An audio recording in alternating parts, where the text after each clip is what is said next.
He is known, if at all, as the attending doctor at the Alexander Hamilton Aaron Burr duel. Yet he did a lot more. He was the best surgeon of his time and avoided the bleeding treatments popular at that time. He established America's first botanic garden and was a major cultural influence in New York. His name was David Hosack. I'm Stephen Yoder, and this is Abbreviated Bios. David Hosack was born on August 31st, 1769 in New York to Alexander and Jane Hosack. He attended Columbia College, but left after a scandal at the school where bodies were being dug up to be used as cadavers. The townspeople rioted, and a thrown rock hit Hosack in the head. He decided to go to Princeton instead. Hosack received a degree in arts from Princeton in 1789. He then studied medicine privately under Nicholas Romaine, Philip Wright Post, and Samuel Bard. He then moved to Philadelphia and studied under Benjamin Rush, who also boarded him. He started a private practice in Alexandria, Virginia in 1791, but decided he needed more training, so he moved to Europe. Hosack continued his studies at the University of Edinburgh in Scotland in 1792. In 1793, he studied mineralogy and botany in London. He was trained in the Linnaeus system for classifying plants. He became very knowledgeable about European medicinal plants. He returned to New York with a collection of minerals and plants. David had married Catherine Warner of Princeton in 1790, and they had one child together. She died young, however. In 1797, he married widow Mary Eddy. She had 9 children in her life, at least one by Hosack. She also died before he did.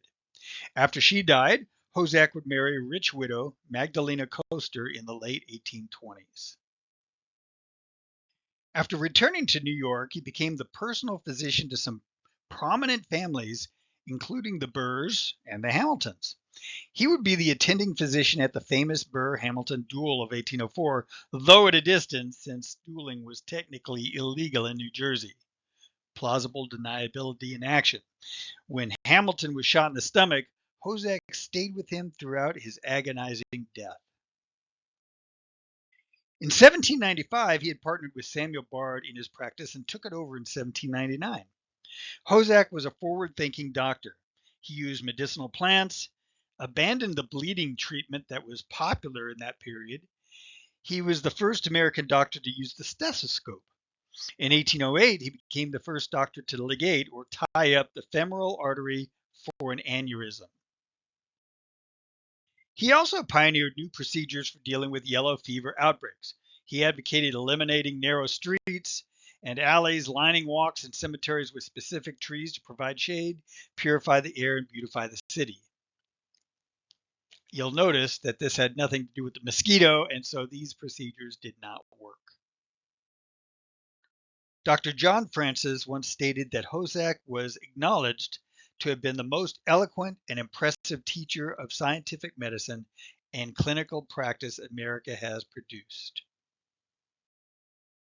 While a professor of botany and medicine at Columbia College, he tried to convince its leaders of the need for the U.S. to have a public garden to research plants for medicinal scientists and students. Columbia wouldn't procure land for it, so Hosack used his own funds to buy 20 acres to establish it himself in 1801. He called it the Elgin Botanic Garden. Hosack wrote to Jefferson to get some of the plants brought back from the Lewis and Clark expedition. Over 10 years, he collected 1,500 species of plants. Medical students came to study the garden plants for hands-on experience with their healing properties. After 10 years, he had to sell it because he could no longer afford it. Columbia neglected it and eventually sold it off. Eventually, Rockefeller Center would be on that spot. Hosack's home in New York was a place where writers and artists visited and interacted with physicians and scientists. He was an early patron of painter Thomas Cole, whom I've done a previous abbreviated bio for.